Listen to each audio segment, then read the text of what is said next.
Olá, muito bem-vindo ao nosso segundo episódio de podcast. Olha só, eu estou muito feliz com a presença de todos. Esse podcast está sendo exibido no YouTube e vai para as principais plataformas de podcasts. E você pode nos acompanhar toda semana. Eu estou trazendo convidados especiais para falar sobre temas como hipnose, PNL, neurociências e assuntos relacionados à mente humana e à terapia. Muito interessante, não é mesmo? E no último episódio, aliás, o primeiro episódio da nossa série de podcast, nós falamos sobre a importância da PNL para o hipnoterapeuta e para o terapeuta em geral. Eu conversei com o André Ariovaldo e com o Felipe Gibim. Se você não assistiu esse episódio, procure aqui nas minhas redes sociais. É importante que você assista para você se contextualizar. E eu continuo meu papo com eles, com o Felipe Gibim e com o André Ariovaldo. E vamos falar sobre um tema muito especial que vai ser revelado daqui a pouco. Meninos, se apresentem, por favor. Felipe Gibim. Bom, olá a todos. Eu sou o Felipe Gibim, sou de formação engenheiro e licenciado pela USP. Virei funcionário público e larguei tudo para trabalhar desenvolvendo pessoas, atendendo um a um, grupos e dando treinamentos. André? Eu sou o André Ariovaldo, sou de Sorocaba, sou professor de hipnose, de PNL e estou feliz de estar aqui de novo. Muito legal. E hoje temos também um tema maravilhoso, que é uma dor de muitas pessoas, muitos possíveis terapeutas aí do mercado. Qual que é o tema, Felipe? O tema hoje vai ser: terminei o curso, e agora? Aquele problema que tem na segunda-feira. Você faz o curso lá de, geralmente, ou final de semana ou mais dias, e chega na segunda-feira, a pessoa olha, tá, e aí? O cliente vai vir para mim, vai me procurar? Como que eu vou fazer? Como vou atender? Essa parte, o problema da segunda-feira.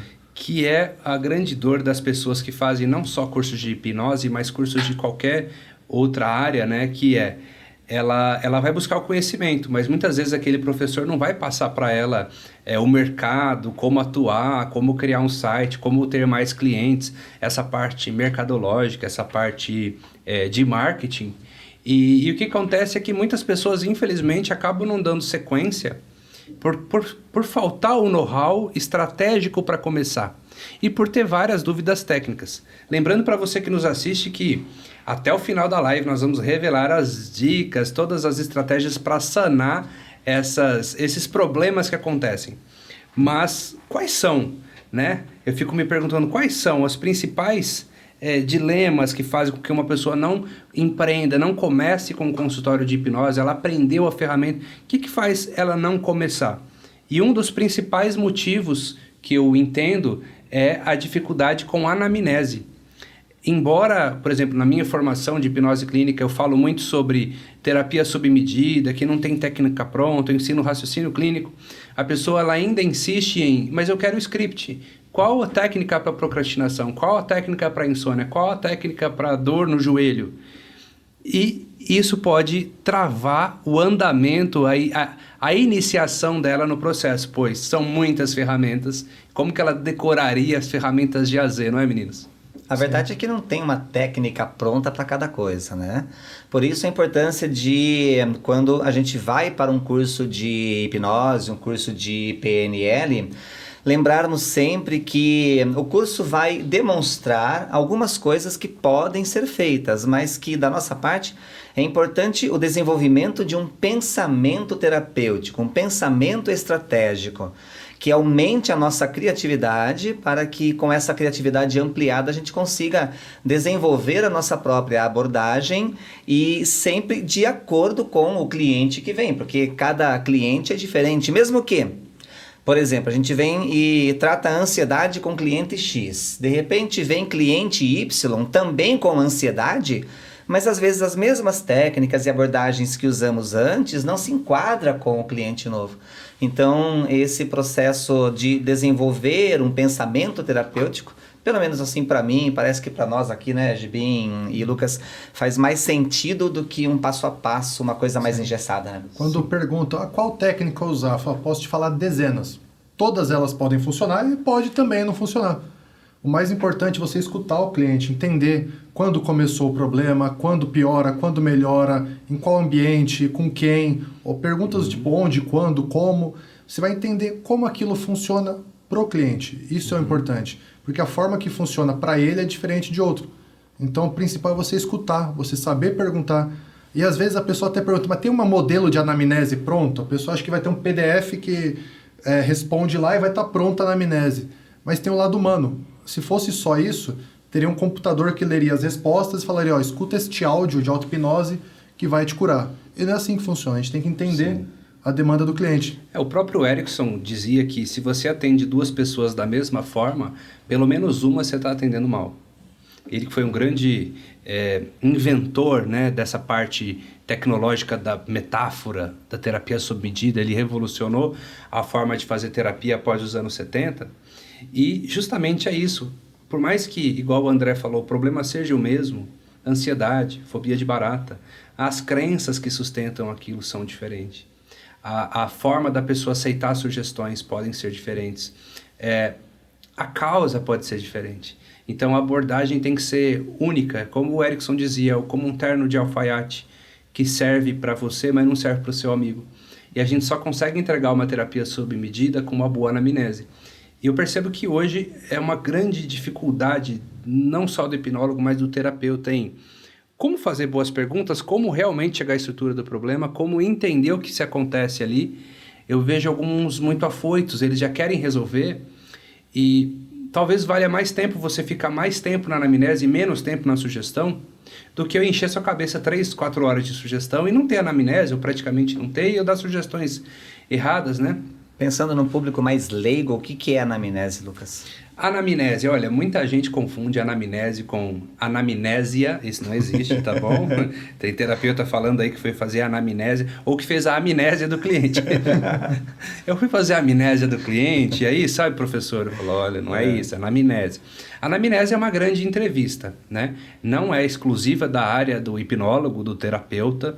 Existe a anamnese do professor de educação física, do psiquiatra, do psicólogo. Ela geralmente é um conjunto de perguntas que não só vão trazer dados básicos da pessoa, como nome, telefone, onde mora, RG, autorização para uso de imagem ou para participar daquele processo, mas perguntas específicas também, como descrição do problema. Eu vejo a anamnese como a grande descrição do estado atual. E uma coisa que falta muito na anamnese de muitas pessoas é traçar o estado desejado, que é a boa formulação de objetivos.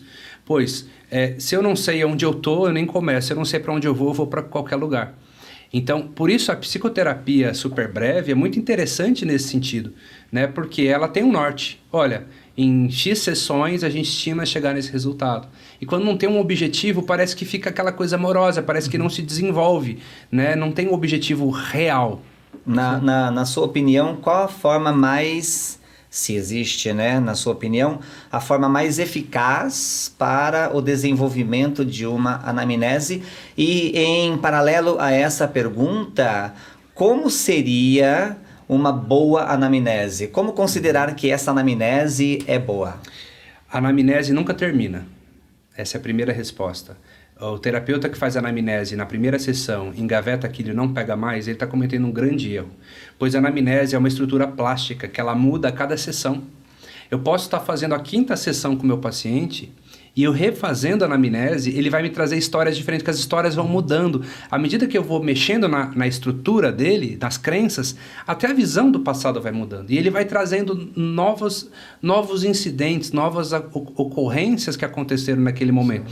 Então, a anamnese só acaba quando a terapia tem alta. Se foram 10 sessões, 10ª sessão eu terminei a anamnese. E aí, como é que foi semana passada? A gente fez isso, e agora? Estamos fazendo isso. O que melhorou? Melhorou isso, mas isso aqui ainda não. Vamos atuar nisso. Então, não tem fim. E uma anamnese boa é aquela que você vai na estrutura profunda. É aquela que você desafia o paciente com boas perguntas, fazendo com que ele entre num processo de autoinvestigação interna para identificar informações que estão perdidas, omitidas, distorcidas, generalizadas. Sair da superfície. E toda semana o cliente precisaria estar preenchendo aquilo? Seria a semana, sempre que vem, um papel? Como que é? Como diz uma frase, o rio pode ser o mesmo, mas as águas que passam por ele vão ser sempre diferentes. Perfeito. Então, uma pessoa que vem num estado emocional numa sessão, na outra sessão ela está com outro estado emocional, outros problemas, com uma mudança que ela já não é mais a mesma pessoa. Sim. E se ela na segunda sessão é a mesma pessoa da primeira, você está fazendo uma coisa bem errada. Sim, então, ela e sempre mais do usa. que isso, não importa muito, André, como você vai documentar isso. Se é no seu notebook, se é numa ficha bem estruturada. O Erickson anotava num caderno. Quando ele anotava. E ele entendia aquilo. Então tem que ser uma coisa que você entende que você pode acessar, porque tem gafes. Tem terapeutas que esquecem, atende tanta gente que esquece daquela pessoa. E ela volta depois de 20 dias. Então, André, mas o que te traz a terapia? Ué, Lucas, você não lembra que eu vim aqui e que você resolveu isso e deu aquela sugestão? Mesmo? E aí, o que a gente fez? Olha só, eu estou passando um amadorismo. Sim. Então eu devia ter tudo anotado, mesmo que eu não lembre. Muito bem, senhor André, você esteve aqui no dia 27 de julho, não é? A gente fez a indução tal, você trouxe uma demanda tal, foi isso, isso, isso. Como é que foram os dias? O que tem se passado com você? Como é que vai o seu irmão João, seu pai Antônio? Eu sei até os envolvidos todos ali. Eu dou a impressão e o profissionalismo para o paciente que, olha, eu estou inteirado do seu caso. Tá comigo. Quando você mostra a parte emocional, tipo, você tem filha. Aí pergunta, sua filha, como é que tá a Florência? Tá tudo bem? Ela melhorou daquela febre que ela tava aquele dia? Aí a pessoa, nossa, ele se preocupa realmente com a minha família. Isso conecta. Porque as pessoas não querem um robô atendendo. Ela quer um humano que conecte com a emoção Igual dela. você falou, tem o feeling também, né? Tem coisas que não vão estar escritas na anamnese e que você vai perceber pela sua intuição também, porque seu inconsciente conversa com você, pela sua leitura daquela pessoa. Então é coisa que você só adquire com a experiência. Sim. E às vezes você fica aquele pensamento, tipo, tem alguma coisa aqui que não está bem explicado. Aí a hora que você começa a perguntar, aprofundar, começa a surgir coisa e pega o embalo. Tipo o carro velho que tá... Você pega o embalo e liga, ele flui bem. Só que tem que tomar cuidado para não querer colocar o seu viés na anamnese, que eu vejo muitos terapeutas fazendo isso. Ah, fulana não consegue emagrecer. Ah, acho que ela deve ter sido abusada. Não necessariamente seja isso. Tira crenças do nada, crenças Sim. que ela traz, né? Como o Robert Dilts diz no livro dele do Crenças, né? Sim, muito ele bom. fala do terapeuta que achava que o problema de tudo era peixe no sonho. Então todo mundo que ia lá, ele fazia um jeito de procurar peixes nos sonhos da pessoa. Ah, eu não consigo me dar bem com meu pai. Ah, o que você costuma sonhar? Ah, nada, o que você sonha essa noite? Ah, estava andando numa rua. Nessa rua tinha uma peixaria? Não. Tinha um restaurante? Tinha. Podia ter peixe no restaurante? Sim. Então, o seu problema é peixe no sonho. Ele dava um jeito de colocar que o problema era o que ele achava. Então a gente tem que saber aquele não julgar, ficar não entrar mais no neutro. achismo, né? O achismo é justamente o terapeuta trazer o sistema de crenças dele para terapia. Inclusive, traz às vezes o sistema de crenças religiosos, né? E ele acaba quebrando o rapport, muitas vezes, com o paciente que não compartilha das mesmas ideias. Então, essa neutralidade do terapeuta é muito importante. Ele é imparcial, ele está ali para não julgar, para acolher, para ouvir e para levar para uma estrutura profunda e gerar mudanças se você permitir. Sim. Se você se posiciona de uma maneira... imagina que eu me posiciono, por exemplo, para o Lucas. Eu vou desagradar o André, porque eu estou deixando de olhar para ele. Então, a qualquer momento que eu me posiciono com uma crença religiosa, eu desagrado alguém. Se eu me posicionar com uma crença política ou com alguma coisa, uma anamnese, eu vou achar que a pessoa tem um problema e ela às vezes não tem, eu posso estar desagradando ela. Então eu tenho que tomar cuidado nesses posicionamentos e manter o mais neutro possível. E pegar evidências de que o que eu acho pode ser verdadeiro ou não. Mas tomar cuidado para não forçar a evidência. Né? Para você que nos acompanha aí nesse podcast, estamos falando aqui justamente sobre... fiz um curso de hipnose, e aí, o que eu faço? As maiores dores nesse processo. E nesse momento inicial do podcast, nós estamos trazendo apenas a problemática. Então, a problemática da anamnese, acho que é senso comum entre nós, né? A gente vai trazer outras problemáticas, no final a gente vai vir sanando, resolvendo, procurando dicas pontuais para você que quer saber mais sobre isso. Então, anamnese. Outra coisa que atrapalha muito a pessoa começar a empreender um primeiro consultório, começar a trabalhar com isso, é a busca do script, da técnica pronta. Né? Eu costumo até brincar o seguinte, se script funcionava, eu já teria escrito um livro há muito tempo, técnicas de A a Z para qualquer problema. Então teria lá doenças com Z, doenças com D, problemas com F, e aí eu teria aquela técnica para aquilo. E, gente, isso não funciona. Se você está procurando script, ou se você está fazendo um curso onde te ensina um script, olha, provavelmente funciona para uma pessoa, mas não funciona para outra. Sim. Porque a gente precisa entender a subjetividade. O ser humano é subjetivo. Por mais que eu te ensine uma técnica, e é importante aprender técnicas, eu ensino técnicas, como você vai colocar essa técnica para o paciente tem que ser específica. E aí vem a diferença de script e protocolo. O script é aquela receita do bolo. 2 mais 2 são sempre 4. Aplique isso para todo mundo que você acha que você vai ter sucesso naquilo. O protocolo é um conjunto de ideias que é adaptável à realidade do cliente. Ou seja, é um raciocínio clínico e eu apresento esse raciocínio clínico para você de acordo com a sua demanda, devolvendo contra-metáforas, histórias personalizadas. Mas ao final eu vou passar o meu modelo de raciocínio clínico que eu utilizo, que são 4 passos, basicamente, mas é uma grande dor, né, pessoal? Sim. Lucas, tem muita gente que procura também falando, eu vi um áudio de auto-hipnose ou uma meditação guiada. O que são esses áudios? É algo mais genérico, que a pessoa faz um áudio para tratar a ansiedade. Pode ser que a pessoa tenha uma melhora, só que às vezes não chega na raiz do problema, não chega naquele negócio que está ocasionando o problema. Então, o que você acha desse tipo de roteiro pronto que o pessoal coloca na internet? Até teve gente que colocou roteiro, regressão para a pessoa fazer sozinha e acessar um estado que não conseguia sair depois. Particularmente eu não gosto, porque o script não conta com a diversidade. Você vem com aquilo decoradinho, eu vou fazer isso, mais isso, mais isso, de repente no meio dá uma ab-reação. E a pessoa, você já vai contextualizar o que é ab-reação, mas ela tem uma reação inesperada ali, e agora? Eu só sei fazer o script, como é que eu saio disso? Falta flexibilidade, falta jogo de cintura, e aí a terapia vai por água abaixo. Sim, e a gente que faz curso, a gente percebe muito essa ab-reação, ou seja, quando a gente volta num momento traumático, em um momento que é mais emocionante, a pessoa chora, grita, treme. Eu já vi casos da pessoa de atendimento, até eu tomei uma vomitada, porque a pessoa começou a sentir um enjoo e ela botou para fora. Isso tem a ver com a limpeza. A parte da metafísica diz a limpeza do corpo. Sim. Ela vomitou em mim. Sabe, isso pode acontecer. Eu já vi casos da pessoa se urinar, ela perdeu o controle do corpo dela. Então, se a pessoa está escutando um áudio disso, você não resolve isso, você pode chegar a trazer um problema para a pessoa e ela trazer para a consciência aquele problema e não resolver. Perfeito. O nome ab-reação, inclusive, ele foi dado por Sigmund Freud, que significa liberação de material psíquico recalcado.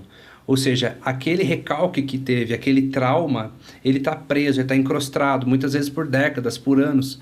E aí quando o hipnoterapeuta encontra aquela demanda e libera aquela demanda, reverbera-se pelo corpo uma sintomatologia que, para quem não tem um mínimo de noção, pode parecer assustador, apesar de ser completamente controlável por um bom profissional.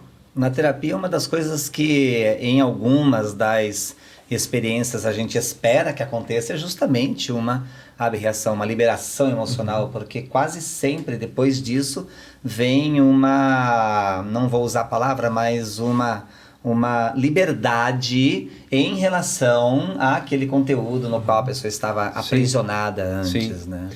Eu particularmente, eu gosto mais da catarse do que da ab-reação.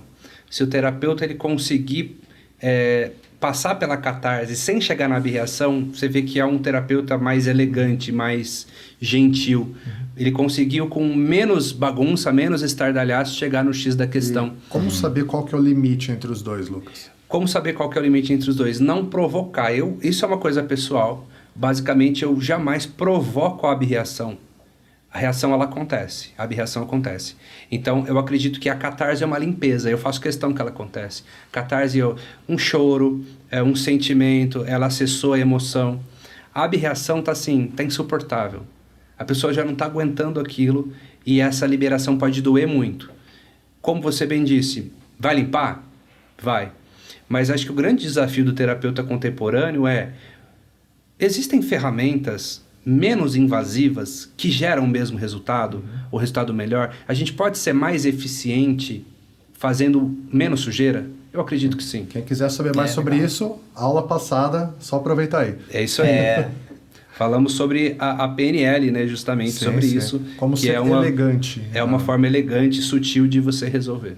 E essa parte dos scripts também, eu acredito que uma das coisas que fortalece a busca por scripts é a sensação de insegurança que as pessoas elas levam para as abordagens, as práticas, né? Exatamente.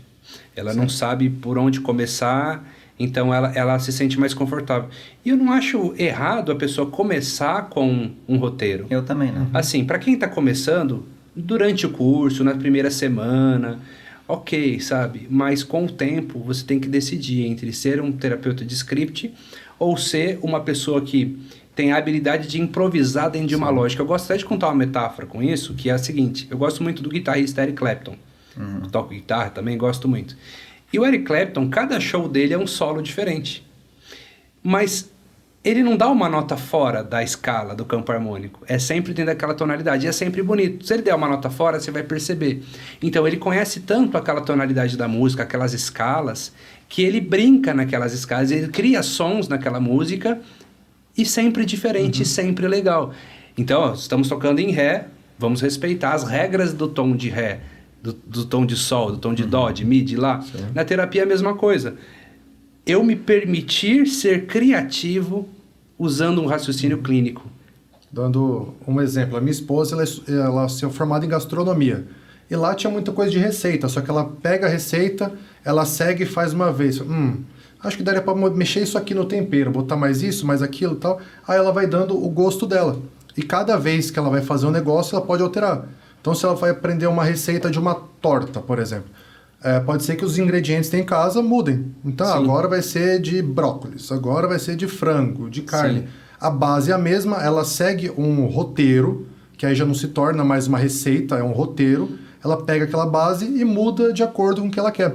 É adaptável. Sim, e outra coisa legal, parte boa de script é você ver como aquele cara usa para tratar isso. Aí você olha, fulano fez isso. Pô, legal.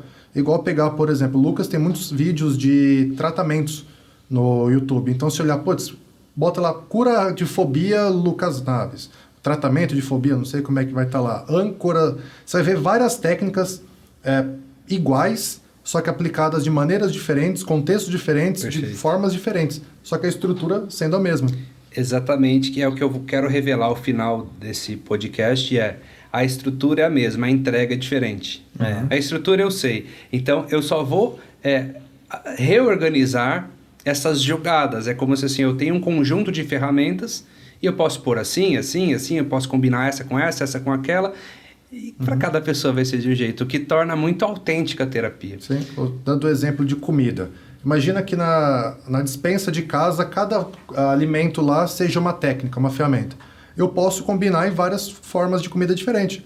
Então, eu posso combinar com uma técnica, com outra, e aí, dependendo do resultado, eu tenho um prato totalmente diferente. E a gente já está puxando um gancho para uma outra dor da pessoa que fez o curso de hipnose e não está sabendo como implementar isso, que é a parte pessoal do hipnoterapeuta, né? A parte emocional dele. Aí que vem a questão da insegurança ou da falta de confiança. Ele acredita que ainda não pode. E aí o paciente percebe essa insegurança dele e aí não vai funcionar.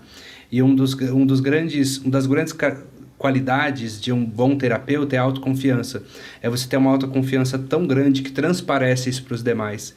E a pessoa, ela confia em você e aí faz dar certo, não é mesmo? Então, essa insegurança é muito comum também, né, pessoal? E isso acontece muito quando a gente, como aluno, então a gente está lá fazendo um curso e aprendendo e começamos a nos comparar ou com o professor ou com outras pessoas que já têm uma certa habilidade. E esta comparação que a gente faz com as pessoas que já estão, na nossa opinião, em um nível maior, algumas vezes, ao invés de ajudar, ela acaba prejudicando, porque a gente se sente inferior, ou então estimula crenças de nunca vou fazer daquele jeito, nunca vou conseguir. Sim. E a gente vai deixando de lado o que, assim, na minha visão, é o mais importante, que é você ir encontrando o seu modelo. Uma coisa que eu gosto de comentar, com os meus alunos, amigos, olha, não tem um jeito certo ou um jeito errado de fazer. De qualquer forma que você fizer, vai funcionar.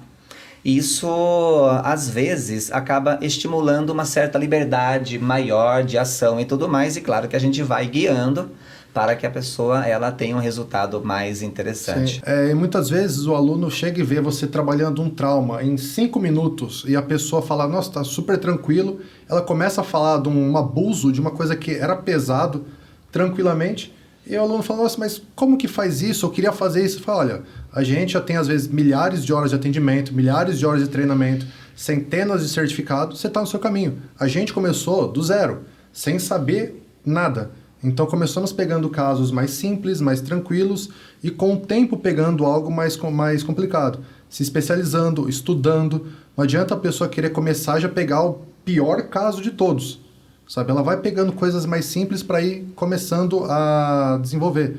Igual se eu falar que meu objetivo é correr uma maratona, 40 quilômetros. Eu vou começar correndo 2 e sentindo dor de todo o corpo. Às vezes nem isso. Eu vou correndo 1, 2, 3, 4, 5, aumentando gradativamente, com o tempo, até chegar em correr uma maratona. Você terminou um curso de hipnose, você não precisa já pegar um caso de depressão. Mas você sabe controlar uma ansiedade? Faz. Sabe controlar uma homofobia? Faz. Agora, tem pessoas que ficam esperando chegar no nível da excelência para começar alguma coisa. Aí ela já fez 50 cursos e nunca começa.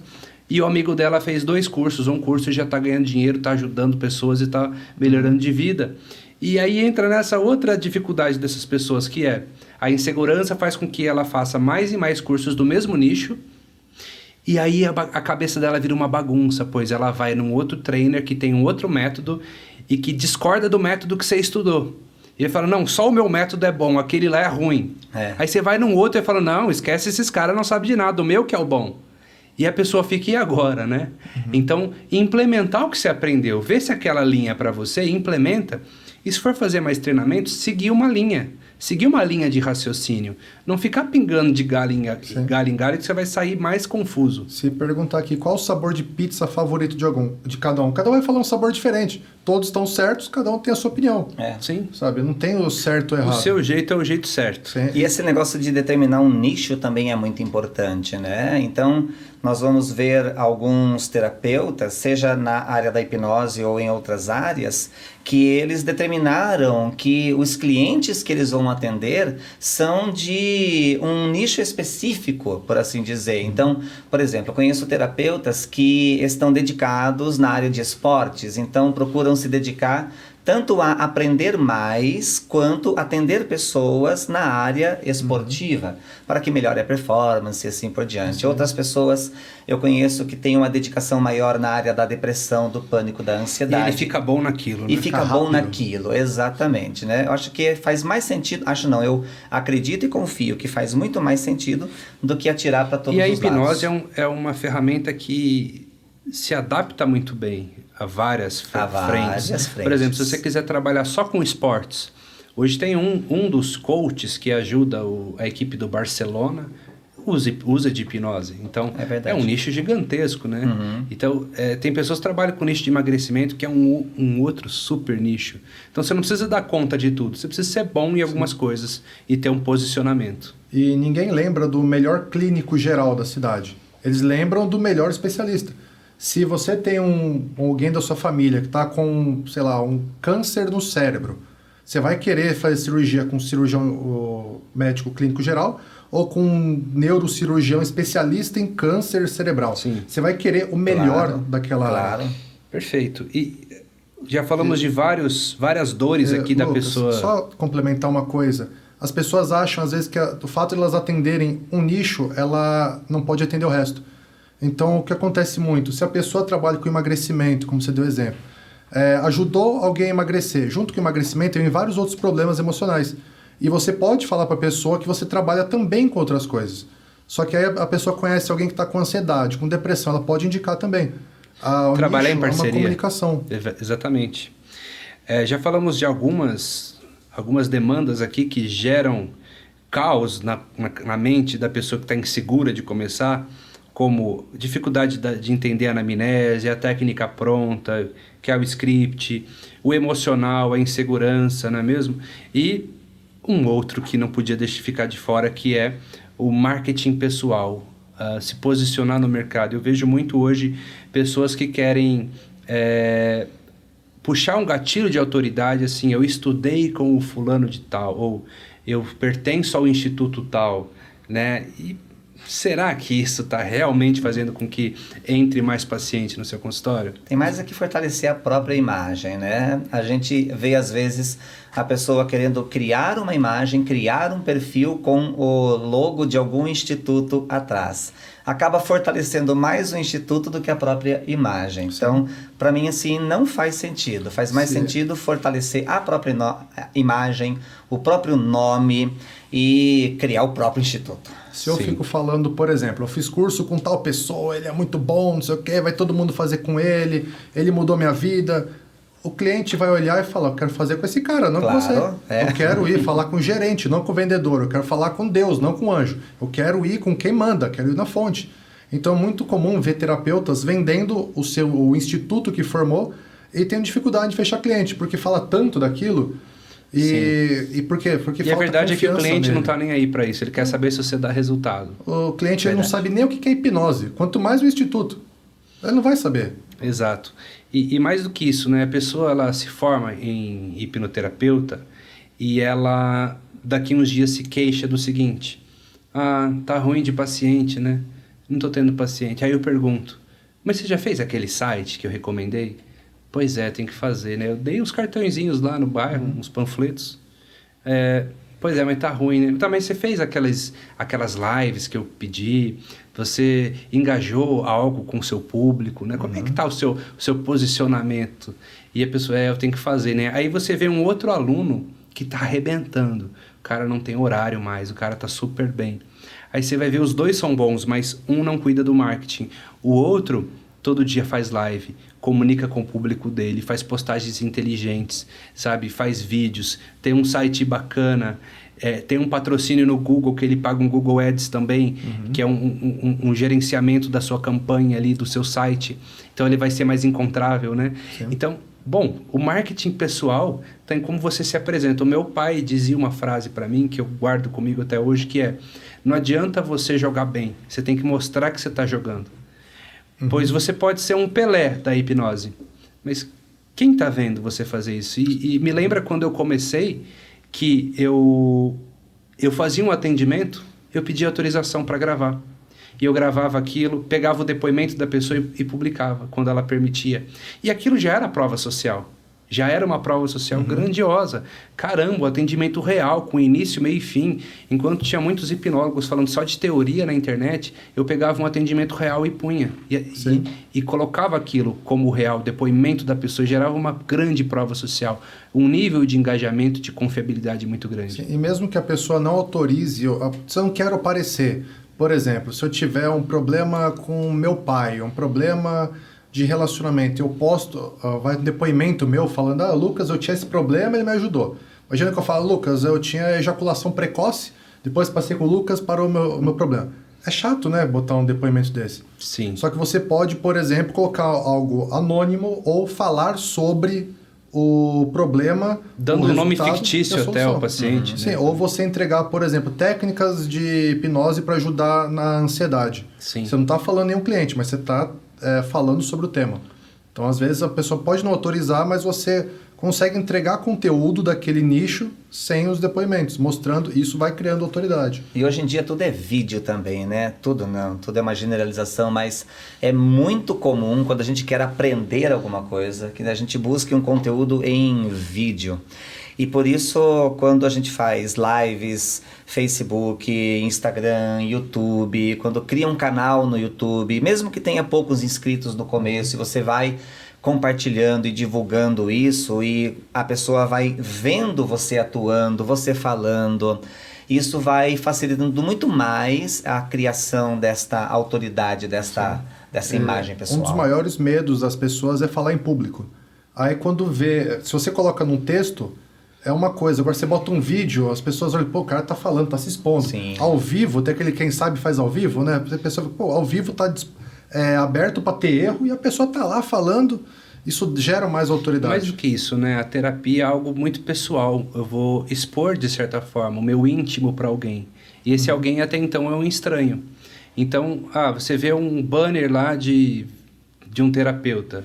Ok, mas que conexão você teve, né? O vídeo vai trazer uma proximidade mais que o banner, mas mais do que isso, qual a história por trás dele?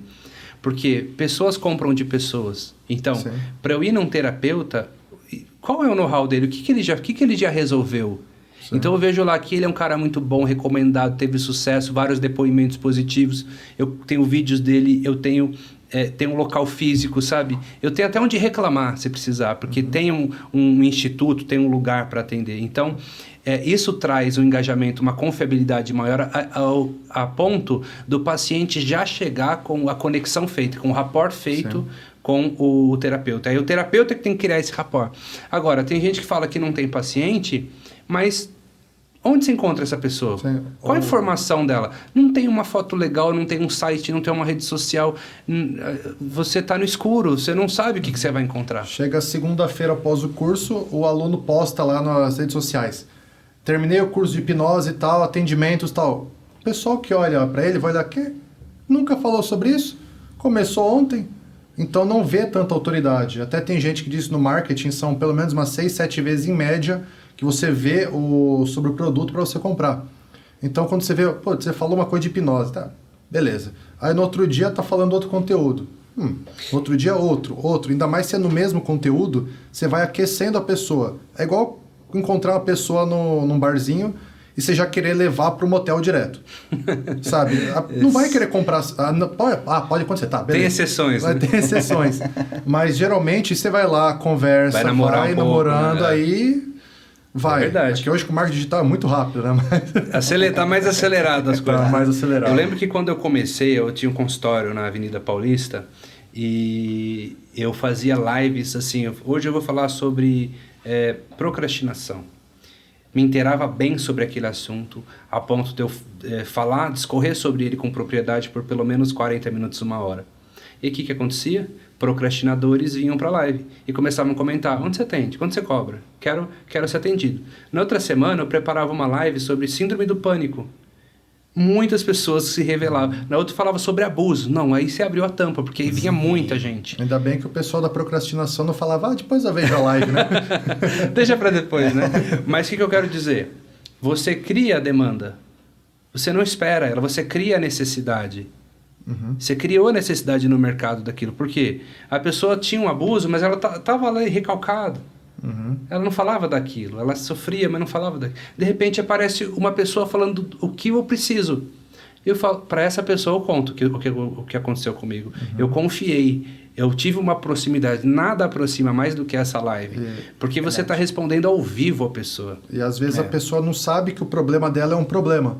Por exemplo, a pessoa passa por um abuso... só que ela acha que está tudo resolvido, ela tem um relacionamento lá, ela não consegue se entregar sexualmente, não se sente tão bem, só que ela acha que está resolvido o problema, só que às vezes o problema está lá no abuso. E aí você faz uma live, por exemplo, falando, pessoas têm dificuldade em sentir prazer, pode ser que tenha sido um abuso, tal. Aí a pessoa olha, putz, eu tenho dificuldade em me entregar, em sentir prazer, passei por abuso, opa, vou procurar esse cara. Então às vezes você educa ela que você tem a solução para um problema dela que ela nem sabia que era o problema. Exatamente. E é um recurso tão importante, né? Essa de lives, uma coisa assim que há, 10 anos atrás, muito até, não existia isso, né? Era tão mais difícil. E hoje as coisas estão tão mais acessíveis e a gente, usando esses materiais, esses recursos, a gente consegue um bom retorno gratuitamente até, né? E muitas ferramentas obsoletas. Pois, por exemplo... o famoso cartãozinho. Né? Quantos cartõezinhos você já pegou na sua vida? E de quantos desses cartões você realmente ligou e quantos foi para a gaveta? Cartãozinho, ele talvez funcione assim. O pessoal faz um curso de hipnose clássica E aí, molecada mais comum vai para fazer uma hipnose de rua. E aí, enquanto você está fazendo uma hipnose de rua, entrega um bom presente hipnótico, conversa, faz um bom rapport, não, como que é aquela... Até esqueci já o termo que a gente faz. Um pré-talk. Faz um bom pré-talk, explica bem a hipnose. No fim ali daquele atendimento, dá um cartãozinho e fala assim, olha, precisando e tal. Mas ali, o cartãozinho, ele vai ser apenas... A ponte, porque você já apresentou algum material, algum conteúdo. Agora, simplesmente entregar um cartão sem ter demonstrado nada... Sabe qual que é a melhor forma de eu pegar o contato de alguém que eu quero? Eu me aproximo dela, crio conexão, rapport, e dou o meu celular na mão dela. Ninguém vai recusar. Se você chegar e falar assim, mas escuta, então, põe seu número aqui para mim, para já ficar salvo. E você dá o seu celular na mão da pessoa onde já está selecionado para ela pôr o número e o telefone. Não tem um que não vai fazer, ele vai pegar e vai colocar. Você entendeu? Até uma forma de gerar network. Ao invés de falar, você não passaria seu contato, não? Não, eu estou pedindo. Escuta, põe aqui seu contato para mim, digita aqui para eu já ter. Você entendeu? É até uma forma mais inteligente que a garotada que faz street hipnoses aí pode fazer para conseguir clientes, né? Uma coisa, assim, você tá no controle, porque se eu, por exemplo, conversar com o André na rua, eu vejo ele sendo um potencial cliente para mim. Aí se eu não conversar direito e dar o cartão, ele vai pegar, tá, dane-se. Só que se eu converso com ele, gero valor, crio autoridade, ele vê essa reciprocidade, ele vai querer algo a mais. Aí eu posso entregar o cartão. Só que aí tá a responsabilidade dele entrar em contato comigo. Se eu pego o telefone dele, tá na minha mão o contato, eu entro em contato com ele. Então tá muito mais no meu controle. Verdade. E quanto mais no seu controle, melhor. E assim, esses panfletos, folders, você vai ter um gasto alto de impressão, uma dificuldade de logística de entregar e quase ninguém vai ver ou vai ligar por aquilo. Com certeza. Né? Quanto que um banner de internet bem posicionado engaja muito mais, né? Um negócio imaterial. Como a gente podia imaginar, né, gente, que as coisas imateriais fossem ter tanto valor, uma coisa que você não pega na sua mão. Milhares de pessoas podem ver aquele anúncio, podem ver aquele vídeo seu, né? E engraçado, tem pessoas que falam assim, nossa, Lucas, eu comecei a postar vídeos, mas meu primeiro deu só 100 visualizações. Eu falei, gente, põe 100 pessoas numa sala. Se o meu primeiro fosse um curso de hipnose com 100 pessoas é um mega curso. Né? Então, são 100 pessoas te assistindo, é muita gente. Né? É pouco comparado a um canal de milhões de visualizações. Mas para você ser um terapeuta bem-sucedido, você não precisa ter um canal com milhões. Mas você tem que ter um público que, mesmo que não seja tão grande, seja fiel e acompanhe o seu trabalho. Melhor você ter 100 que compra a sua ideia do que você ter milhões que tá lá só para assistir e fazer volume. Tem até uma imagem que ficou famosa sobre isso de propaganda, era um aeroporto que tava os banners atrás da propaganda e todas as poltronas lá ocupadas, todo mundo no celular. Aí colocaram, adianta colocar a propaganda no banner, está todo mundo no celular olhando? Não adianta. Não adianta. E agora vamos começar a resolver essas demandas? Vamos proporcionar dicas aqui para cada uma delas, né? A gente falou de anamnese, de terapia pronta, né? Script, o emocional da pessoa que atrapalha, a insegurança e o marketing pessoal. E também o fato da pessoa fazer muito curso aleatório e não chegar na conclusão, né? Então, começando pela anamnese. Bom, a anamnese deve ser clara, objetiva, deve ter a descrição do estado atual, com detalhes, com especificidades e a descrição do estado desejado. Onde você quer chegar? É atingível? É a hipnose que vai fazer isso? O quanto depende de você? Caprichar nesse pré-talk, nesse pre-talk inicial, que é desmistificar, explicar o que é a hipnose, o que não é, o lado sério, o lado científico, o lado inovador, e fazer uma anamnese completa. E não sumir a anamnese e não esconder a anamnese. Ela só termina quando acaba a terapia. Sim, e o mais importante na anamnese, ao meu ver, não é ter um PDF pronto. Você pode até colocar um questionário ou fazer no Google, que você consegue fazer questionário, para encurtar um pouco do caminho. Perguntar como que é a relação da família, coisa assim, mais basicão, mas você lê aquilo antes da sessão, que ela não falou tanta coisa, porque às vezes ela racionaliza e faz uma resposta que não é o verdadeiro.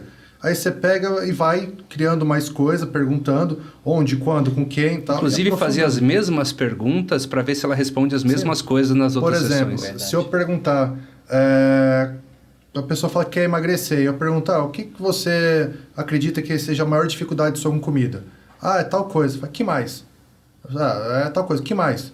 Às vezes você vai fazer o que mais, quando vem ter 10 respostas... Sabe o que eu aprendi também, Gibim? Não fazer mais de 2 perguntas, porque ela tende a responder só uma ou não responder nenhuma. Então, é uma pergunta de cada vez. Se ela responder X, eu vou para Y. Se ela responder Y, eu vou para X. Eu vou repetir as mesmas perguntas na outra sessão para ver o que mudou, né? Então, você tem que ser um bom entrevistador. Não adianta. Se você é terapeuta, a habilidade de perguntar é o que vai fazer uma anamnese boa, não é? E uma ficha flexível também, porque as perguntas que a gente inicia... Então, vamos imaginar, eu monto uma ficha de anamnese hoje... E, pelo menos assim, na minha experiência, ela tem um certo prazo de validade, porque à medida em que você vai adquirindo experiência... Vai mudando tudo. Vai mudando tudo, aquela ficha já não vai servindo mais, não adianta encher de pergunta também. Sim. E essa flexibilidade na ficha permite que você não apenas vá se adaptando, mas que a própria ficha também vá servindo para mais pessoas. Não sei se me fiz explicar, perfeito. né? Acho que quanto à anamnese, é isso, né? Agora, quanto à técnica pronta, script, eu pensei em entregar um conteúdo de valor para quem está nos assistindo aqui, porque às vezes a gente fala assim, não, tem que ser terapia sob medida, e a pessoa fala assim, tá, Lucas, mas como que eu faço isso? Eu não tenho a experiência que você tem, né? E aí, sabe de uma coisa? Desde os meus primeiros vídeos do YouTube, eu percebia que eu tinha uma facilidade de ressignificar, de tratar fácil as pessoas, mas eu me perguntava, o que eu fiz? E eu falava assim, não sei. Eu não sabia o que eu estava fazendo. Eu resolvia, mas não sabia como eu tinha feito aquilo. Isso há 5 anos atrás, 4 anos atrás, eu comecei a me perguntar qual o raciocínio clínico que eu usei. E começou grande esse raciocínio, foi diminuindo, eu cheguei em 4 passos. Não é script, hein? É protocolo. É como funciona o raciocínio clínico para você reprogramar qualquer crença, qualquer problema imaginário ou emocional. E o primeiro passo é entender a estrutura do problema. É a anamnese. Entender a estrutura do problema. Qual o visual, qual o auditivo, qual o sinestésico está ligado a isso, o que sustenta o problema, qual a estratégia que mantém o problema vivo. Esse é o primeiro passo. Segundo passo, eu desestruturo a estrutura. Aquela estrutura que é imaginária, que ela acha que é real, eu bagunço aquele programa usando submodalidades. Submodalidades são as variações dos sentidos, as submodalidades abaixo das modalidades, onde a gente consegue alterar cor, sensação, sabor, tamanho, distância, moldura. Então, toda vez que você vê nos vídeos aí o Lucas alterando cor, mudando de tamanho, afastando, diminuindo, eu estou fazendo isso. Não necessariamente tem uma lógica. Isso. A ideia é bagunçar o raciocínio. No terceiro passo, eu venho com a programação. Ah, Lucas, por que você vem com a programação, que é a sugestão, no terceiro passo? Olha, é a mesma coisa que eu tentar jogar uma água numa mão de lama. Não vai entrar. É a mesma coisa que eu tentar instalar um programa num computador que está cheio. Ou está com um antivírus que não está deixando entrar aquele programa. Então, para eu colocar uma programação, uma sugestão limpinha na sua mente, eu tiro o programa que está lá, que é o passo 2. Então, primeiro, entendi a estrutura. Segundo, desestruturei ela, baguncei ela, aí ela ficou fraca. Terceiro, eu venho com a sugestão. Essa sugestão pode vir... Qualquer técnica, tá? Pode ser a própria regressão, pode ser switch, pode ser objetificação do problema, ponte ao futuro, sugestão direta, não importa. E o quarto passo, eu fortaleço o que foi feito. O que é fortalecer? Reforçar. Aí vem as outras sessões que eu vim ajustando, vem as âncoras, vem a autossugestão, repita comigo, a partir de agora eu me permito me amar mais, eu aceito, eu sou isso, eu sou aquilo. Então são afirmações para fortalecer tudo que foi feito. Pronto, você tem aqui o manual da reprogramação mental, o raciocínio clínico. Entendo o problema, desestruturo ele, instalo um novo e reforço. Agora, como você vai entregar isso? Aí é prática.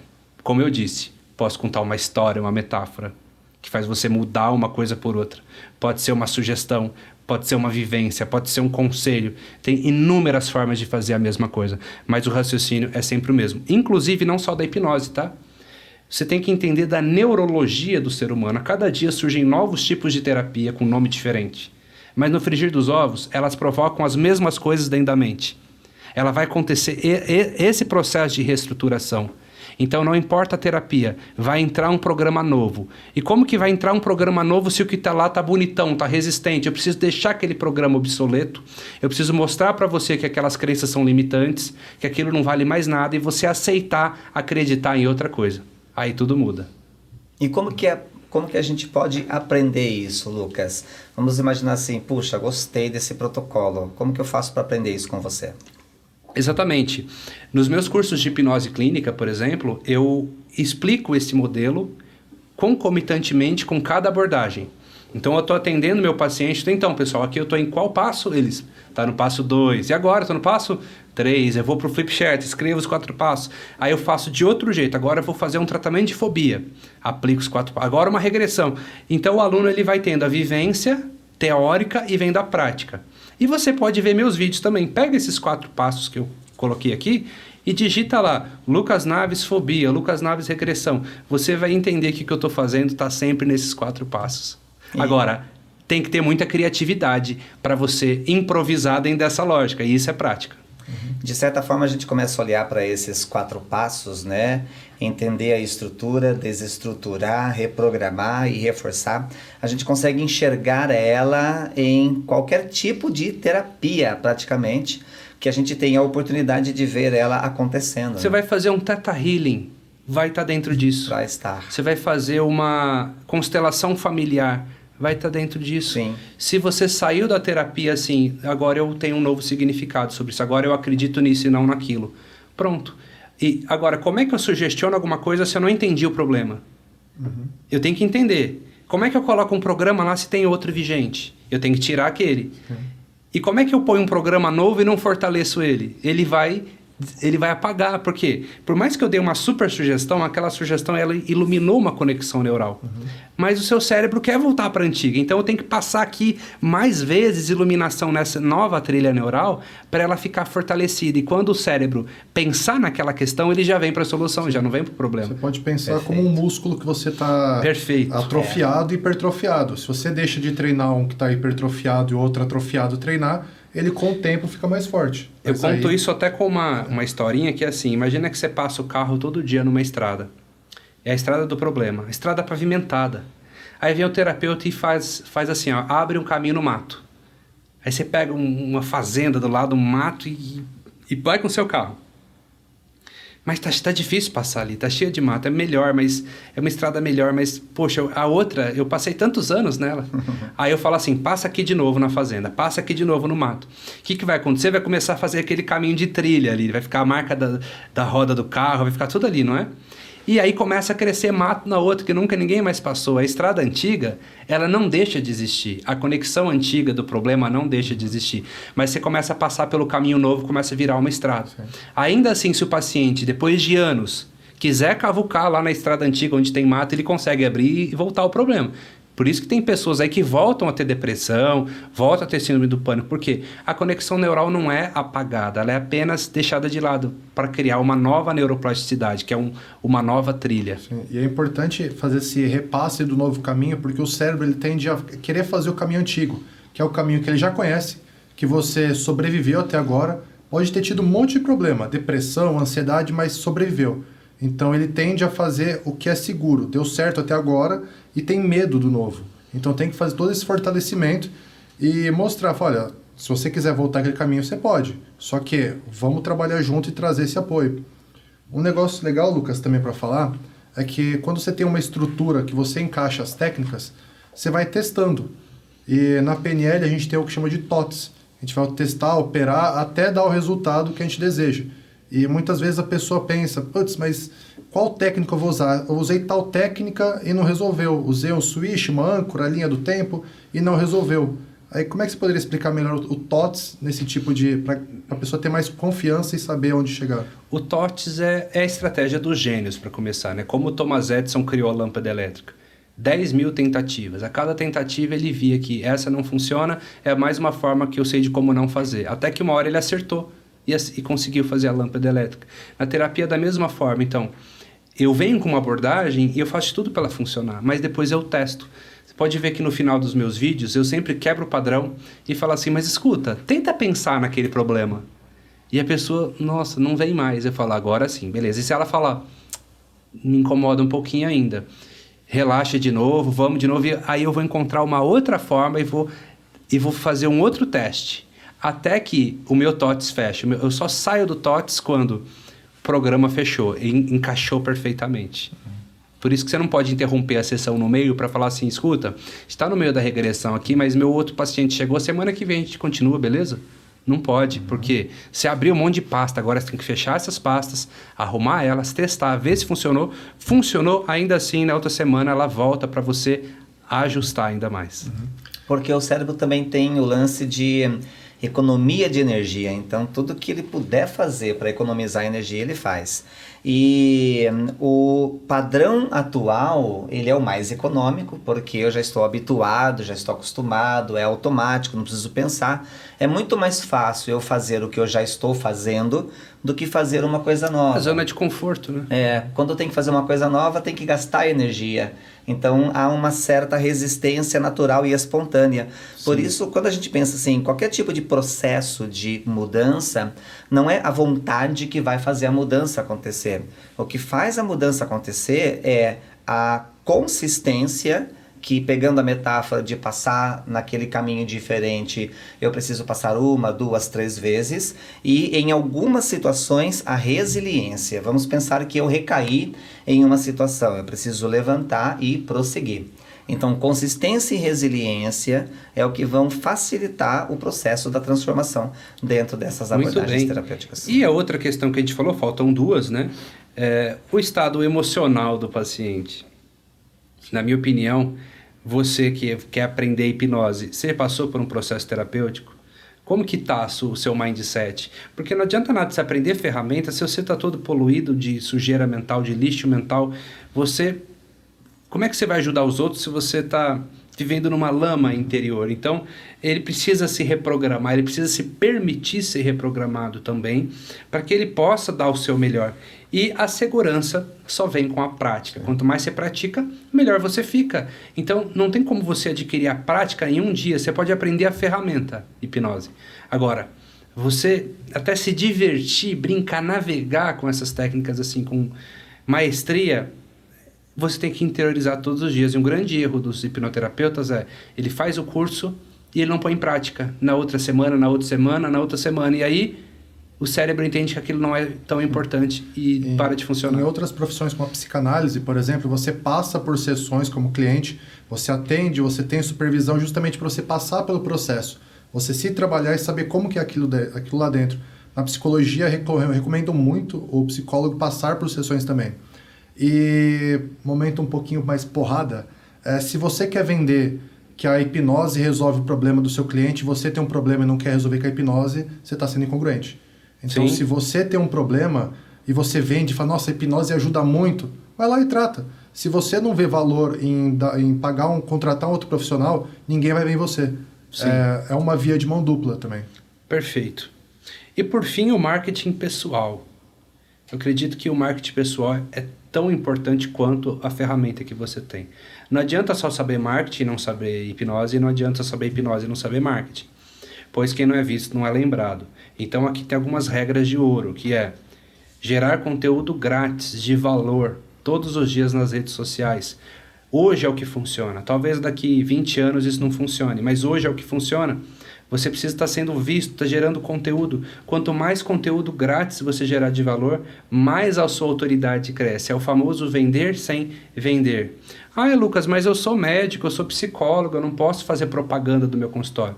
Tá, mas você pode fazer uma live esclarecendo coisas. Por exemplo, um advogado, ele pode fazer uma live esclarecendo dúvidas da CLT, mas na descrição do vídeo tem o endereço do escritório dele. O médico, o dentista, a psicóloga, a mesma coisa, né? Porque tem as restrições do conselho. Então, assim, marketing não é só você chamar as pessoas para comprar o seu produto. Aliás, isso é o que você não deve fazer se você é terapeuta. E sim, é gerar demanda, é falar dos assuntos correlacionados a isso nas redes sociais, pois as pessoas vão te procurar. Ter um site também fundamental. Se você não tem um site, você não vai ser encontrado. Por quê? Onde as pessoas vão procurar um psicólogo, um hipnoterapeuta na cidade de São Paulo, na cidade de Campinas, Rio de Janeiro, ela vai procurar na lista telefônica? Não, ela vai lá no Google.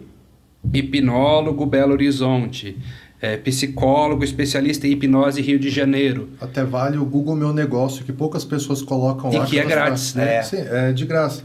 Vou dar um exemplo da minha cidade. Se você é hipnoterapeuta de Piracicaba, lá tem 400 mil habitantes, você coloca no Google Hipnose Piracicaba, tem uns 8 que aparecem lá no Google. Sendo que a maioria, alguns daqueles ainda não são só hipnoterapeutas, trabalham com psicologia, com outras coisas. O meu, o que mais tem depoimento, é o que mais tem avaliação 5 estrelas no Google, então aparece antes. E tem dezenas de hipnoterapeutas lá e não colocam no Google, que é de graça. Que é hoje a ferramenta maior de busca. Então não no tem Brasil. desculpa. Se você ainda não tem a condição de pagar para fazer um site e patrocinar o Google AdWords, Google Ads, para você ser um dos primeiros sites ranqueados, se você mora numa cidade pequena ou de médio porte, fazendo o Google Meu Negócio, talvez você já seja encontrado. Sim. Por exemplo, o Google Meu Negócio para São Paulo talvez não funcione, porque há muita gente. Agora, você mora numa cidade de 70, 50 mil habitantes, que talvez nem tem hipnólogo. Você cria o Google Meu Negócio, coloca o seu nome, especialista em hipnose clínica na frente, por exemplo, você vai receber muito mais cliques. E uma coisa que eu percebo também é o seguinte, hipnoterapeuta ou especialista em hipnose? Eu prefiro especialista em hipnose. Porque hipnoterapeuta, para mim, pelo menos, me remete a uma coisa meio alternativa, meio holística. E muita gente não sabe nem escrever isso.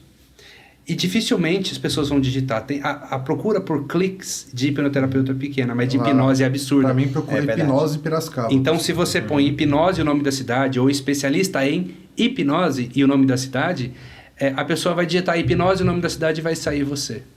Perfeito. E uma coisa que também talvez encaixe nesse tópico do marketing, né?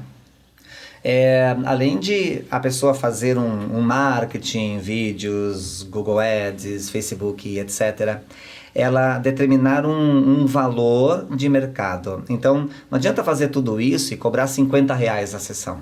Perfeito. Né? Porque desvaloriza vai demais desvalorizar e o tipo de problema que ela vai atrair nem sempre vai ser fácil de ela resolver. Vai atrair bucha, essa é a palavra. É o legal de você definir um nicho.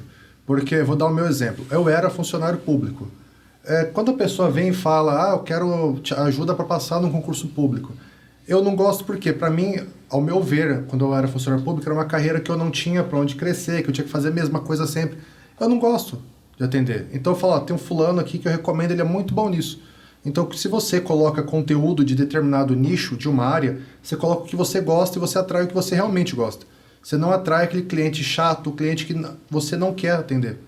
Que uma das coisas legais do nicho, eu explico que tem 3 coisas principais. O pessoal querer pagar para você. Você tem um nicho que o pessoal tem dinheiro para investir. Segundo, você ter resultado naquilo, porque não adianta você vender e não ter resultado. E terceiro, você gostar. Se você gosta, dá resultado e tem gente que pague, tá ótimo o nicho. Então, se você não gosta daquilo, você vai ficar cansado. Se você não tem resultado, não vai durar muito tempo, e se você ninguém quer pagar, você vai ficar fazendo caridade. Uma pergunta que eu sempre falo é o seguinte, você prefere atender 6 pessoas no dia a R$100 e ganhar 600, ou você prefere fazer um atendimento a 600 e atender uma, ou 2 a 300? Você tem que fazer a conta de quanto você está disposto a trabalhar, o quanto você acha que vale o seu trabalho. Porque se você cobrar R$20, vai ter um cara que vai falar, nossa, tá caro demais, faz a 5. Faz a 10. Sempre vai ter alguém que acha caro. Olha, eu tenho alunos que cobram R$1.000 a sessão e não tem onde colocar paciente. E tem aluno que cobra 100 e está sempre 100. Sim. Então, assim, não é o valor que determina.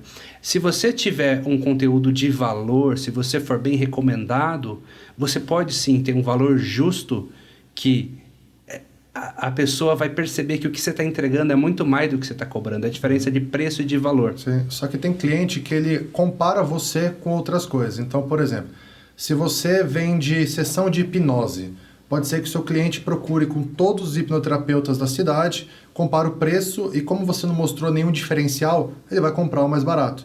É diferente de você se mostrar como um especialista numa área, que aí ele não vai conseguir comparar você com outros. Já teve gente que chegou para mim na minha sala e falou, nossa, sua sessão é caro para ficar 1 hora aqui com você. Eu falei, só que você não paga 1 hora comigo. Tá vendo esses certificados na parede? Tá vendo as fichas de atendimento aqui? Você paga por essas horas, não pela hora aqui comigo. Sim. Aí a pessoa deu uma... eu quis dizer isso. Aí ela se colocou no lugar... Mas tá gastando com cigarro, com bebida, com remédio. Teve uma que eu... Tá deixando R$1.000 na farmácia Teve toda uma semana. que chegou a perguntar lá sobre atendimento. Veio ela e as filhas e ela estava com efizema pulmonar. O efizema pulmonar, depois de ser diagnosticado, é alguns anos de vida, porque o pulmão vai endurecendo. E ela já estava há um tempo já com esse efizema pulmonar. Ela fumava 1 maço e pouco por dia, ou seja, vai uns R$10 por dia, e falava que está sem dinheiro para a sessão. Eu falei, olha, R$300 por mês você gasta com cigarro. Você pegar no ano, vai uns 3 pau e pouco. Você não consegue... Você pode pagar para mim o que você ia pagar no cigarro, para a gente resolver isso. Exatamente. E a pessoa não vê valor. Mas estou sem dinheiro. É o mindset, né? É. A gente, por mais que mostre o valor, a pessoa tem que entender o valor. E eu acredito que você tem que cobrar o que você acha que é justo para você. Sabe? Quer fazer uma caridade? Faz. Mas um profissional, ele deve cobrar. Sim. Porque quando você faz só de graça, tem muitas pessoas que não vão valorizar isso. Sim. Não vão dar o valor necessário. Caridade é para aquele que precisa, não para quem não quer pagar. São coisas diferentes. Se você atende uma pessoa e ela fala que está sem dinheiro... Já teve uma que eu atendi que ela era empregada doméstica e ela chegou e sacou dinheiro do limite que ela tinha. Falou, eu saquei os dos limites que eu tinha, veio para mim com 200 e poucos reais. O que dá para fazer com isso? Aí eu, na hora daquela... Falei, putz, é um dinheiro que ia fazer falta para ela e ela realmente, eu vi que ela queria. Aí eu cheguei e falei, olha, eu não vou cobrar de você, quero só que você traga uma cesta básica para mim por sessão pra gente... ter um comprometimento. Simbólico, né? Um valor simbólico. Uma cesta que eu vou doar para outra pessoa. Só que eu atendi ela porque eu vi que ela realmente ia dar valor naquilo. Mas resumindo assim, se você trabalha com hipnose e você não tem paciente, das duas uma. Ou o seu marketing está muito ruim, ou o seu valor está incongruente com o mercado. Então assim, o valor está muito... É isso que está pegando? Abaixa um pouquinho. Ou não é isso, é o marketing. Melhora o marketing. Por quê? Olha, hoje a procura por hipnose é assustadora. E não tem tanta gente trabalhando com isso, de qualidade mesmo. Olha que eu tenho aluno em todo lugar. Tem vezes que tem algumas cidades mais distantes que me pedem recomendação, caramba, quem que tem lá mesmo, sabe? Custa achar um cara realmente bom, porque a gente indica pessoas excelentes, não pessoas mais ou menos. Só para mim já foi uns 40 indicações suas. As pessoas que são incríveis a gente recomenda, porque tem feedback positivo, né? Mas assim, é demanda e oferta. Você está atendendo, está arrebentando, não está tendo onde pôr mais cliente, sobe o valor, estou cobrando 300, vou cobrar 500. Não, eu estou cobrando aqui 400, não está vindo nada, eu atendo aqui no bairro mais periférico. Também, né? Cobra 100, 150. Sim. Então, o valor que você vai cobrar depende de vários fatores. O seu posicionamento no mercado, o prédio que você atende, o jeito que você se veste, o jeito que você fala, o jeito que você se apresenta, tudo... Porque existe até no inconsciente das pessoas uma coisa meio que generalizando, claro, mas assim, que o que é um pouco mais caro é um pouco melhor. Barato. Não é uma verdade absoluta, mas eu percebi isso muito no mercado de hipnose, de que, eu vou naquele que eu pago 800, porque ele que é bom, ele atende lá no prédio tal de tal, no bairro tal. Aquele outro que cobra 50, não. Ainda vai lá e pede desconto e o cara ainda dá. Sim, tem coisa que é o valor aparente daquilo. E uma última coisa, só para complementar. Não tem onde atender. Gente, espaço coworking. O que mais tem nas cidades grandes são os espaços coworking com salas prontas. Você paga a hora, subloca a hora e pega esse valor que você pagou na sala e põe no seu preço. Então, assim, você não precisa de investir 30 mil, 20 mil num consultório de cara. Começa, aluga por hora. Sim, sim. Mas não comece atendendo. Tem gente que atende no carro, atende na casa da pessoa, na rua. Olha, há 15 anos atrás isso podia funcionar, hoje eu não recomendo mais. Você vai na casa da pessoa, é bebê chorando, é cachorro latindo. Você vai na praça, é um negócio, não é um negócio sério isso, atende numa praça, não é sério. Então, a gente está num nível hoje que você quer começar nesse ramo, o nível de competitividade já está exigindo um negócio melhor. Lucas, o cliente ele compara o que você tem. Se você chegar para um cliente e levar ele para uma sala de 400, 500 reais o aluguel por mês, caindo aos pedaços, saindo tinta, um lugar feio, num bairro ruim, ele vai falar, cara, não vou pagar 500 reais numa sessão aqui, porque aqui é o preço do aluguel disso. Então, se você tem um ambiente bonito, ele cobra por isso. Sim, quando eu atendia na Avenida Paulista, eu muito raramente tinha um pedido de desconto. As pessoas pagavam, assim, tranquilamente. Sim. Por quê? Elas chegavam num prédio que, na minha opinião, é o mais bonito da Paulista, chegavam numa super apresentação, tinha recepcionista, tinha café, tinha água, tinha recepção, tinha banheiro limpinho, tinha tudo. Então, ela falava assim, poxa, eu vim aqui também não dá para ser R$200, né? É. E ela pagava e ficava feliz, porque o que eu entregava tinha muito valor. Sim, e indicava para os outros. Se você está começando... Cara, lógico que se pegar uma sala de 400 reais, 500 reais, tá ótimo pra você começar, melhor que nada. Você vai começar cobrando menos, junta um dinheiro, aí pega um lugar melhor, que você vai sempre investindo. Igual uma casa, um carro, um celular, você vai cada vez mais investir. Pensar também que a hipnose clínica, o atendimento terapêutico, ele é bastante rentável na atualidade, né? Como a hipnose ela está crescendo bastante, a busca é muito grande. Se uma pessoa, por exemplo, atender um por dia, de segunda a sexta, e cobrar R$250, tem um faturamento de R$5.000. E se ela atender 2 por dia, 250, 10 mil reais. A média de salário do brasileiro é 1.800 por mês. Pouquíssimas profissões por isso vão dar esse grande parte dos meus alunos migram, porque ele tinha um bom emprego de, sei lá, R$3.000, R$2.000, ele começa a ganhar 6, 7, 8. Tem aluno meu que já chegou a ganhar 35 mil no mês. Sim, sim. E assim, e transformando muitas vidas. Sim. Então, vale. Ele tá feliz, ele tá trabalhando com o que ele ama, tá transformando vidas e tá sendo bem remunerado por isso. Isso não tem preço. Não tem preço. Bom, acredito que sanamos aqui as principais objeções e vamos para as considerações, as conclusões disso. Na minha opinião, quando você desenvolve o prazer de aprender hipnose nesse intuito de ajudar as pessoas, você não adquire apenas uma profissão. Você também, de uma certa forma, segue em uma espécie de missão de vida.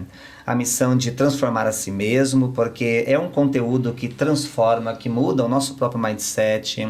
É um conteúdo que ajuda a olhar para dentro de nós mesmos de formas mais profundas e também levar isso na direção das pessoas. Então, assim, pessoalmente, é uma profissão apaixonante, na minha opinião. Sim, e eu vou fazer 3 considerações sobre os 3 temas, assim, algo mais rápido. Primeiro, questão de atendimento. Tá sem prática. Cara, começa com o que você tem. O que você tem já é o suficiente para mudar a vida de uma pessoa. Independentemente de ser pouco, eu fiz só um curso, eu estou inseguro, aquela técnica já pode ajudar muita gente. Pode ser que não seja o melhor para casos mais complicados, mais difíceis, só que para alguns casos já está o suficiente. Então você pode já ajudar essas pessoas. Segundo, a parte emocional. Busque se trabalhar. Você vende isso, você tem que vender isso com o coração, você tem que acreditar realmente nisso. Se você acredita no poder da hipnose ou qualquer outra terapia, você tem que se trabalhar também. Você tem que trabalhar a sua emoção. E terceiro, a parte de vendas, dinheiro. Se você não vendeu para ninguém hoje o seu serviço, você não ajudou ninguém. Então você tem que se vender, você tem que mostrar, você tem que realmente ajudar as pessoas. E quanto mais você vender, mais você pode ajudar as pessoas. Mas eu quero uma parte social, atender de graça. Coloca separado, vou atender 80% pago, 20% de graça. Você consegue dar ou entregar conteúdo para essas pessoas, para você ajudar mais pessoas. Muito bem. E eu vou deixar uma hashtag para você que chegou até este momento do podcast aqui embaixo, que é: eu me posiciono na hipnose. Hashtag eu me posiciono da hipnose, porque depois de tantas informações aqui, não dá mais para você ficar em cima do muro, não é? Então agora você vai se posicionar na hipnose como um valor bacana, com um atendimento bacana, com autoconfiança, sabendo fazer uma boa anamnese, sabendo ter um marketing pessoal e trabalhando uma terapia sob medida com os 4 passos da reprogramação mental. Então, hashtag eu me posiciono na hipnose, ok? Compartilhe com seus amigos, deixe seu like aqui também e marque aquele seu amigo terapeuta, para que ele tenha acesso a todas essas informações, ok? Eu agradeço muito, muito obrigado e até o próximo podcast. Grande abraço!